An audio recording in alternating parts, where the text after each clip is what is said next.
Hindi siya naka full. So try natin guys, on natin ito, try natin. So yan, ilaw off. Okay, solar light po, no, may kasama ng solar panel. Yung presyo nito guys is 327 pesos only. So doon po natin ilalagay guys sa bahay namin sa taas po, no, dyan, para kahit paano guys meron namang ilaw na paggabi po, no. So time check, it's already past 2 ng hapon. So ilalagay na natin doon guys sa taas para kahit paano po makapag charge po siya, no, dahil meron pa namang init. Okay, so let's go. Dito na po tayo sa loob po ng bahay po namin, no. Ayan. So bali bubuksan po ito natin guys, and then dyan lang po muna natin ilalagay, no, sa bintana yung kanyang panel para makapag-charge po siya, and then para makita po natin kung gaano ang kaliwanag.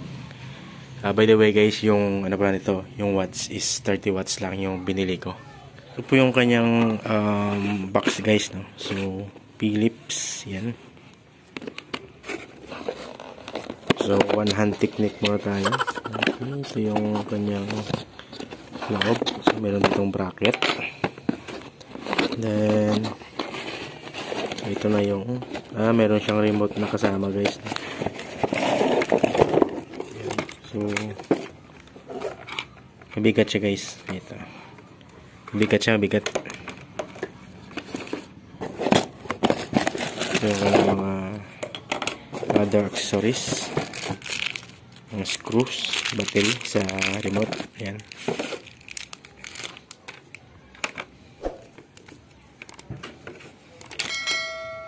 Ito yung kanyang panel. And then ito yung kanyang LED, no, light. Yan. So 30 watts.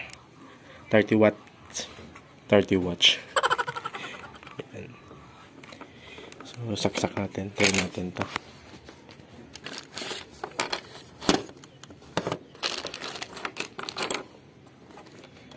So end to end lang naman to guys, no. Yan.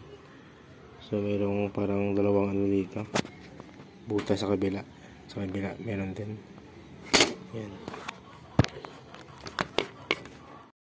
So yung haba pala guys ng wire niya, according dun sa description, is 5 meters po, no. Yan. So nalagay na po natin, nadugtong na po natin yung kanyang parang socket. So kunin natin to, and then ibibilad natin sa araw yung kanyang panel, no. Ayan. So meron siya dito, ano, dyan.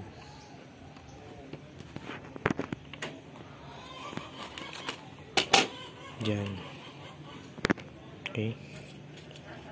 So wait lang guys, wait guys. So balikan, ito po yung setup niya guys, Ayan. So, parang mayroon ditong parang ganito. Diyan siya. Kasama siya dito. So dito yan Then yung dalawang screw niya dito guys. So depende po sa inyo kung saan nyo ito ilalagay, no? So dyan po siya. Dyan. Pag nalagay nyo, nakadikit po siya, no? Dyan. So may kasama siyang tawag dito, parang tox. Ito. So kung gusto nyo ilagay sa wall, yan. So ngayon, binibilad ko po muna dito sa araw. So yan guys, may ilaw siya. So siguro guys, ano yan, charging na siguro yan guys, no? So try natin yung kanyang remote. Kasama na po siyang battery. Ito, meron siyang auto, on, off. So timer siguro to guys, no? 3 hours, 5 hours, 8 hours.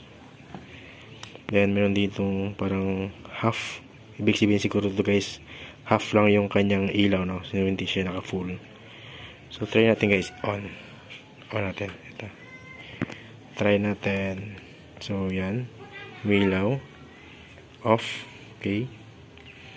So try natin guys i-on, and then ito, no, yung parang half ano niya, kung babago ba.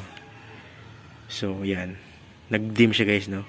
So, kung nakikita natin dito guys, parang nagbi-blink-blink po yung ilaw niya. Pero, dito lang po yan guys sa ating cellphone. Pero kung sa actual po, hindi po siya parang nag-flicker po, no? So, sa cellphone na siguro guys.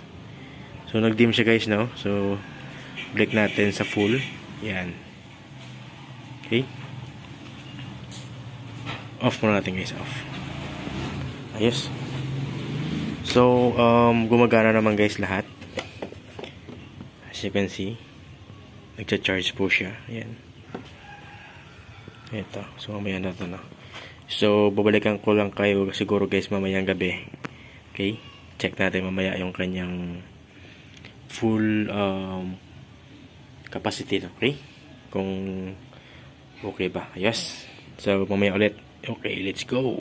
Panag niya paggabi. Yan. So, dito po tayo ngayon guys sa loob ng bahay, no? So, yan po yung ating solar LED. Okay? Yan. 30 watts. Ito yung ganito kaliwanag, no? Yan. So, labas tayo guys para mas makita po natin, no? Yung kaliwanag. So, yan sa guys, no? Okay. So, okay na. Kahit pa paano guys, meron tayong ilaw. Okay.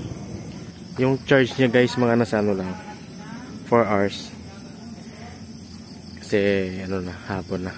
Okay. So hanggang dito lang po yung vlog po natin. Maraming salamat sa lahat ng mga nanood, and see you in my next vlog. Okay, bye bye.